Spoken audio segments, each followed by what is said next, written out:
Just last Saturday night, we seen Oleksandr Usyk crowned the undisputed heavyweight champion of the world. This fight was everything that we expected it to be, and it was very, very close to my prediction. I'm not here to tell you that I told you so, but I did tell you so. Oleksandr Usyk on points. I did say it was going to be a unanimous decision, and of course it was a split decision. We're going to get into this further on in the video.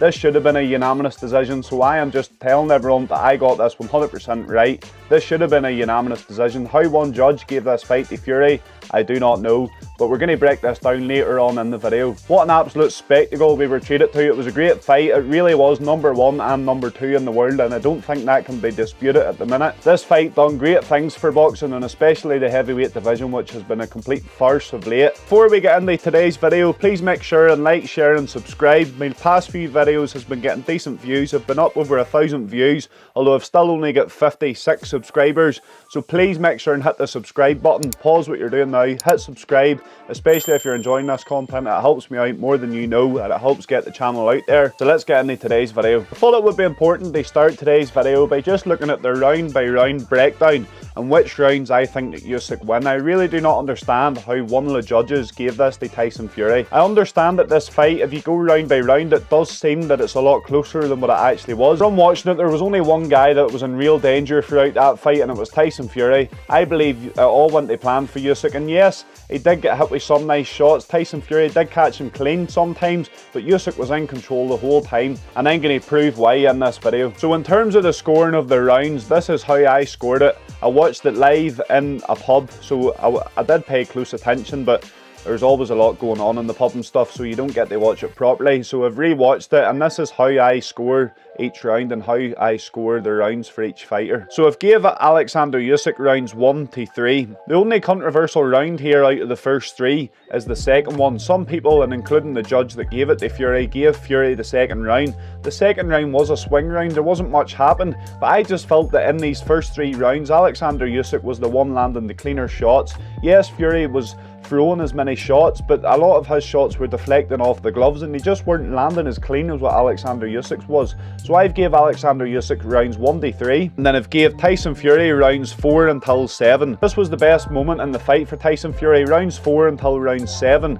is where he really did look like the Tyson Fury of old. He was popping out that jab, and he didn't really have Usyk in a massive amount of trouble, but he was definitely winning them rounds by outlanding Usyk. I do think Usyk took these rounds off in a sense. I don't think he intended to allow Tyson to put on as much pressure as what he did in these rounds and they look as good against him, but I do think Usyk took these rounds off. I think he likes to rest in these middle rounds, and I'm going to prove that later on as well. I then gave Usyk rounds 8 until 11. Of course, this includes the round 9, which was a 10-8 round. There's a lot of controversy around this. Should the fight have been stopped?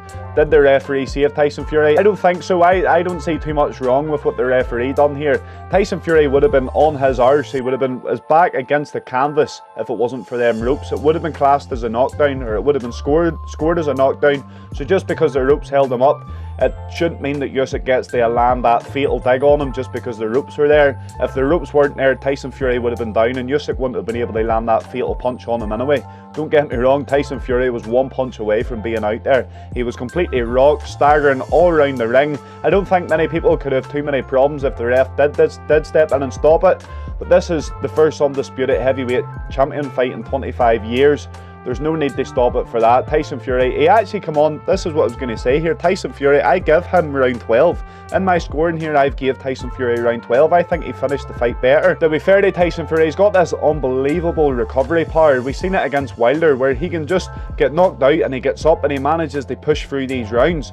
In the 12th round against Wilder, where he got knocked down in their first fight, he still got up and managed to win the rest of that fight, and he looked out of it. His eyes were nearly rolling to the back of his head. He looked completely gone in that fight, and it was quite similar here. In that ninth round, Tyson Fury didn't know where he was at. Even in his post-fight interview, when he gets the microphone, he's wishing everyone a happy new year. He makes a comment about Ukraine. It seems like his head wasn't even with it then. So how Tyson Fury won this 12th round, I do not know, but fair play to him for doing so, and this does show that Tyson Fury does have that dog in him. He may duck a lot of fighters, don't get me wrong, he has ducked a lot of fights over the years, and he has looked a bit pussy-like in that way, but when it it gets to him being in there in the ring, he has the absolute dog in him and he will come through anything to try and get the win. And he was unlucky not to in this case. If it wasn't Oleksandr Usyk he was fighting, I think Tyson Fury could have come out with the win here, because his performance, it wasn't anything to be embarrassed by. And in comparison to the Ngannou performance, this just proves that I think Tyson Fury really rises to the big occasions. The fights against Ngannou, even the Chisora and the White, he doesn't seem to get up for these the same. Whereas in these big nights, these big occasions, the Wilder first fight, the Wilder second fight, the Wilder third, which he won, but he didn't fight great in that one, but he really seems to rise to these massive fights and the biggest fights of his life. He does seem to perform a lot better. So I think we can put the Ngannou one down to a bad training camp, and I don't know, he was way out of shape. You could even tell by looking at him that his body wasn't in a good place for that camp. Based off my scoring, I think Oleksandr Usyk won this fight 7 rounds to 5, and that includes a 10-8 round in round 9. Now, the judge who gave this fight to Fury, he scored Fury for round 2 and also round 11, which would make it 7-5 to Fury, and including the 10-8 round, it would mean that Fury would be up by 1 point. I think this is complete bullshit, and I really think you're giving Fury the benefit of the doubt here. Yes, there might have been a couple of swing rounds in there, but by giving Tyson Fury every single swing round, it was completely biased and completely unfair to Oleksandr Usyk. Oleksandr Usyk should have been coming out with a unanimous decision win here, and it is an absolute joke that he isn't. Oleksandr Usyk, ever since moving up to heavyweight, he seems to have this game plan which is really working for him, and he seems to start fights strong, and we've seen him do this with Fury. We've seen him put the pressure on in the first couple of rounds and really follow him around the ring, and then it comes to the middle of the fight and he seems to take these rounds off. Look at the Anthony Joshua scorecards from the first and the second fight. Anthony Joshua won very similar rounds to what Fury won. I think Usyk, he steps off the gas tank, and a lot of the punches that was thrown within these rounds, they weren't damaging Usyk, and the same happened with Anthony Joshua. It looks like they're getting a lot more success than what they are, but Usyk's happy enough covering up. He's creating angles so that he can never be caught clean, and he's been really smart about it here, because he lets the big heavyweights gas themselves out, and we've seen what happened coming into the 9th round. Fury, he wasn't able to pop the jab the same, he wasn't able to get out of the way of the same, and Oleksandr Usyk really came into himself and his gas tank kicked in, and he was able to do this because he had rested, or because he had took the last few rounds off, and all he worried about in them rounds was covering up. He didn't really act too explosively in these rounds. Yes, he was throwing punches, but he was really letting Fury throw the more punches and outland him, and he was happy enough to take a lot of these punches uncleanly. They were hitting the gloves, they were hitting the side of the arms, and they were pretty much been blocked, and there wasn't really any that proper landed clean on Usyk. There was the odd one that might have slipped through, but Usyk dealt with it and it didn't damage him at all. And I think the fact that he was able to go on and do this from the 9th round on proved that he wasn't damaged at all from what Fury had thrown at him. Big talking point coming into this, and it was something that I mentioned in my fight, is that Usyk might have a weak body. This fight proves that there is not one thing wrong with Usyk's body, and all this controversy was for nothing. Fury tried going to the body, and he done as I said that he should, and he did mix it upstairs, and he was landing some real good digs to the body, but it just wasn't hurting Usyk. And Usyk, the fact he was able to come out in the 9th round and get that second burst of cardio and continue to have that gas tank, if he got hurt in the body there's no way he would have been able to go on and do this from the 9th round on. So this puts to bed all of the controversy about Usyk's body, and I think it's something that we can't discuss anymore. He's proved to everyone and all us guys that broke it down and thought he might have a weakness in his body, he's proved us all wrong. That guy can take a punch in the body in the same way that anyone else can, and he really does not have a weakness there. If there's anyone that still thinks Fury won, which I don't know how, I think you must be crazy if you think Fury won. I've actually seen some boxers and stuff saying that Fury won, and I really do not understand it. If Fury wins this fight, boxing is an absolute farce, because there's only one guy that won this fight. As I says at the start of the video, there was one guy that looked in danger throughout this fight, and it was Tyson Fury. Let's just look at some stats from the fight. So punches landed, Tyson Fury 135, Oleksandr Usyk 185. This means Oleksandr Usyk landed 50 more punches than what Tyson Fury did. This is a massive amount, and we've never seen Tyson Fury been put on like this. Tyson Fury is always the guy who outlands his opponent, and this is why this was always going to be such a difficult fight for him, fighting someone like Usyk. And I think this is why he didn't take the fight for so many years, because he knew this would be the case. Usyk isn't just a big heavy hitter, he's someone that moves incredibly well. 350 amateur fights. I mentioned all this in my preview video and I said this is how the fight was going to go. 350 amateur fights and the ring IQ that he has built up over those years, it cannot be matched, and I think Oleksandr Usyk is levels above the rest of these heavyweights. And this bearing in mind that he's 40 or 50 pound lighter than them. We all knew there was going to be a size discrepancy here, but I just don't think it kicked into me, and I didn't really notice how big the difference was until they were standing in there in that first round, and I looked and I thought, holy shit, if Usyk does this, this is going to be unbelievable stuff, because he's a lot smaller. He is naturally not a heavyweight. He's got quite small shoulders for a heavyweight. He's only 6'3". I know in comparison to the average guy that is big, but in comparison to heavyweights these days, 6'3" is very, very small, and he's really putting on weight here to make heavyweight. He's not a natural heavyweight, and he's going in here and beating guys that's a lot bigger than him. To me, this has to help cement his place as the pound for pound great right now in the boxing world. So looking at the stats again, not only did he land 50 more punches, but the high impact punches were twice as many. Tyson Fury landing 23 and Oleksandr Usyk landing 51. This is twice as many high impact punches. This is what I mentioned at the start of the video. Tyson Fury was landing a lot, but it was on the gloves of Usyk and it was been brushed off, and it wouldn't be as what's classed as a high impact punch. Whereas Oleksandr Usyk, he was able to find the flesh, he was able to find the skin of Tyson Fury, whereas Tyson Fury couldn't do the same to Usyk. He did sometimes, he did find him sometimes, and he's found him a lot more than what any other fighter has. Maybe Chisora, who done well against him somehow.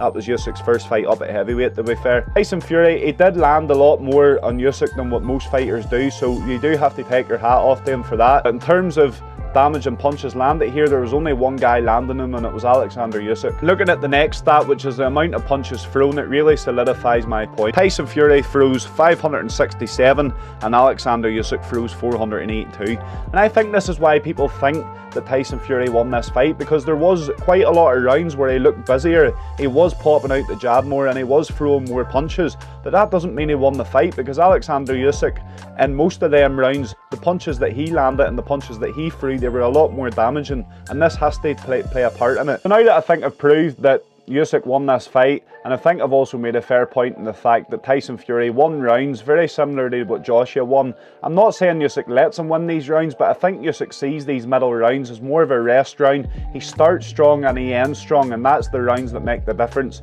And because he takes this rest in the middle and he doesn't put the same pressure on and he doesn't throw as many punches as what he does in the other rounds, I think this allows him to really come into himself. And this is why everyone knows about Usyk's gas tank, because in the latter rounds of the fights, this is where he gets the fights won, and this is where you see the best boxing from him. I'm not sure if he could still do this if he didn't take a rest in these middle rounds, but the fact that he always does it, and it's quite similar, the rounds that he loses genuinely do tend to be in the middle of the fight. So where did it all go wrong for Tyson Fury? I don't think it went majorly wrong for him, to be honest. I think he performed at the best he can, and I think we've seen one of the best versions of Fury that we've seen in there. And as I said before, he was very unlucky that he came up against someone like Oleksandr Usyk on another day against a fighter not so good. With that performance he put on, he definitely could have came away with a win here. But something that has arose since is the fact that Big John Fury is not good for Tyson and his training camp. In my opinion, Tyson Fury needs to get rid of John Fury around his camp. He brings nothing but negative energy, and I'm going to prove that to you now. We've all seen it, and I mentioned it in my preview video about John Fury sinking the head into one of Usyk's teammates. Something I didn't discuss was the negative press that this brought towards the Fury camp. A lot of people wanted to see Fury get beat just because of this. They wanted to see Big John being shut up. Big John always says, "There ain't no man alive that can beat my son," and all this here kind of shit. People were dying for him to be proved wrong, because he's been saying this for years, been acting the big mouth for years and years, and this was finally the time that he was going to get shut up, and people was happy to see it. Another thing that pissed me off about John Fury is the fact that he always slagged Ben Davison as well. If you don't know who Ben Davison is, he is a boxing trainer. He was the one that got Fury to lose all the weight. He was the one that took Fury from the depths of depression and brought him back for the first Wilder fight. They did part ways after the first Wilder fight, and Big John had a lot to say about it at the time. He was doing a lot of slagging of Ben Davison, and in my opinion this was completely wrong, because Ben Davison is a world-class trainer, and maybe if he had stayed with Fury we would have seen bigger and better things from Tyson Fury. Ben Davison has now took over the training camp of Anthony Joshua, and let's look at how good he has been since Davison came in. The past couple of fights, Ben Davison has turned Anthony Joshua into a different fighter, and he looks a different animal, and this could have been Tyson Fury Fury if Ben Davison had stuck around, but John Fury had to stick his nose in, and he said he wasn't impressed with Ben Davison because big John Fury knows it all, and at the end of the day, he is the guy that knows best. Just because you spunked out a heavyweight champion, it does not make you the greatest boxing coach, it does not make you the greatest boxer. Go back and watch clips of John Fury fighting. He was very, very basic, didn't really achieve much in his career. The best thing that he's done is spunk Tyson Fury out of his balls. When Tyson Fury's come up, John Fury spent 4 years in prison. So at one of the key moments in his life, John Fury wasn't even there to coach him, and Tyson Fury got on just fine. This is when Tyson Fury made a lot of progress. Not only that, in 3 of Tyson Fury's best fights, the 3 Wilder fights where I thought Tyson Fury performed really, really well, and these were the fights that really cemented his legacy.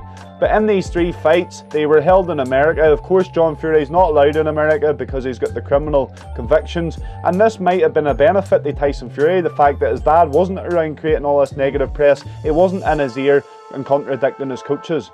Let's look at Tyson Fury's corner on Saturday night. This is an absolute joke, and John Fury should be absolutely ashamed of himself watching this back. I haven't seen the footage of the corner for every round, but some footage that has been put out there is at the end of round 10, and Tyson Fury's corner is an absolute shambles. Let's just watch it now. Light punches. 6 minutes. Don't be afraid to slide in. Slide in. Quit pulling back or you're getting caught. Box now, move like Win these 2 rounds. Go. Timmy, you want it. So it's quite obvious what's going on here. You've got John Fury shouting over Sugar Hill. You've got the other coach, Adam Lee, interrupting Sugar Hill and telling Tyson that he's winning the rounds and that he's winning the fight. This is an absolute shambles. It doesn't matter what level of boxing this is at. If you're in a dog fight and you're in the biggest fight of your life, you come back into your corner, you want direct instructions from one person.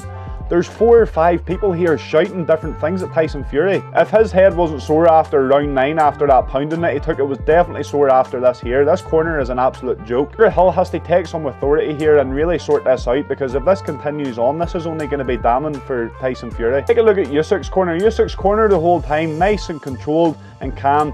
Usyk's coach speaking. If Usyk's other coaches wants to get a message across, it's been spoke about before and it's been passed through the main coach, the head coach. He's not got 3, 4, 5 people talking over each other, all dying to get their word in, dying to get their 2 pence in. This must have really fried Tyson Fury's head, and to be honest, he really needs to look at what impact having John Fury around on fight week has. Based on this fight week, it's been nothing but a negative impact, and Tyson Fury really needs to consider if it is worth doing. John Fury, as I said before, when the fights were in America, Tyson never had to worry about this because John Fury had to be kept at home because of his criminal record. Not only is there a handful of people shouting at Tyson Fury here, if they were all shouting the same message, you would maybe say, right, that's fair enough. They just want to get the message through to Tyson Fury and they're all coming from the same place. But this isn't the case here. They're all shouting different messages. You've got Sugar Hill wanting Tyson to engage. You've got John Fury telling him not to get involved. And you've got Andy Lee telling him that if he just boxes and he outboxes Usyk for the remainder of the rounds, he's won the fight. Do you know which one of these would have been the best advice for Tyson Fury in round 10, in a fight that he is down, in a fight where he has just had a 10-8 round and nearly got finished? The best advice here would have been Sugar Hill's. Tyson Fury should have engaged with Usyk, as Sugar Hill said at this time. He should have put Usyk on the back foot and really tried to pressure him, and especially coming into the 11th and 12th, because Tyson Fury needed a finish. So moving on, unfortunately we have to talk boxing politics here. Boxing is an absolute fucking joke, and this is why. If people want to know how to sort out boxing, have one belt, do it the way the UFC does it. We've got one world champion at every weight class. I don't even mind having more weight classes, but just have one belt at every weight class, one world championship. So we've got an undisputed champion for the first time in 5 years. And do you know how long that's going to last? That's going to last 1 month, because the shitty IBF has poked their nose in. They said this before the fight, but Daniel Dubois is the next mandatory to fight for their belt. Oleksandr Usyk can't fight Daniel Dubois because he's fighting in June, first of all, and the next thing is there's a rematch clause here, which means Usyk can't possibly defend his belt. So what are they doing? They're taking the belt off him and they're putting it up for Daniel Dubois against Hrgovic at the end of June. This is fucking ridiculous. We've an undisputed champ for the first time in 25 years, and boxing politics has taken that away. They're taking one of the belts off him, so Usyk's going to have 3 belts, and there's going to be 1 belt in the hands of the winner of Dubois and Hrgovic. When they're selling you a world title here, do not buy it as a world title fight. People believing that this is a world title fight and living in Lululand. This is not a world title fight. Your world champion has been crowned, Oleksandr Usyk, until someone beats him and takes the belts off him. they are not a world champion. How can you have multiple world champions at the same weight class? This doesn't make sense. It's an absolute farce, and this is what pisses me off about boxing. Undisputed for the first time in 5 years and it lasts 1 month. Absolutely fucking ridiculous. Now that I've got that off my chest, is there anyone out there that actually supports this, that supports there being multiple belts or multiple world championships in a single weight class? Let me know in the comments your argument for this, because I don't understand why boxing allows this. To me, every fan would want one belt. If there's anyone out there that likes multiple world championships in one weight class, let me know in the comments. I want to debate you over it. I want to hear your thoughts, and I want to know why people think that this is a good thing for a sport. So what's next for these two fighters then? Obviously the most obvious one will be the rematch. The rematch will be interesting, it will get a lot of eyes, but I don't think it's Tyson Fury's best bet here. To me, watching this fight, there was a clear distinctive winner, and if this fight was to happen again, I don't know what Tyson Fury could do different that he didn't do in this fight that he could beat Oleksandr Usyk. To me, he just won't beat him. Oleksandr Usyk's too fast, too quick, and he's just a better boxer overall. I think Tyson Fury should be looking at a fight with Anthony Joshua next. Both of them coming off the back of losses to Oleksandr Usyk. We've always wanted this fight. This is a fight we've been asking for. British fans has been asking for years and years. Let's make it happen. The only negative about this is that this fight will end up being in Saudi Arabia. His Excellency is the only guy that can get Tyson Fury in the ring with these other competitors, because he offers him absurd amounts of money that Tyson Fury cannot turn down.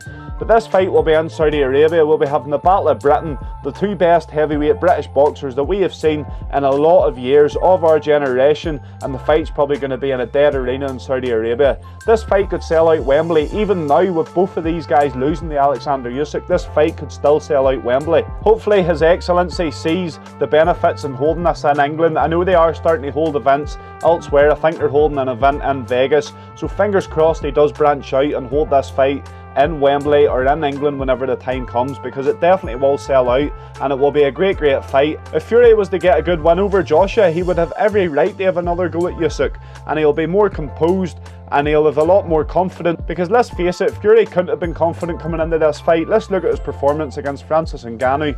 That fight could not have filled him with confidence. If he goes and gets a win off Anthony Joshua and then goes again against Oleksandr Usyk, the man's balls are going to be even bigger than what they are now. He's going to be filled with confidence, and he might actually go out there and give Usyk a better shot. Make sure that if you enjoy this content to like, share and subscribe to Bernie Talks Fighting. As I said earlier, all of the support is greatly appreciated. I'm trying to boost the amount of subscribers I have, so make sure and hit the subscribe button now, and I'll be back next week for the breakdown of Dustin Poirier and Islam Makhachev, so that should be a good video. Make sure and tune in for that. It will be out next Tuesday or Wednesday, all being well. So thank you, and I'll see you then.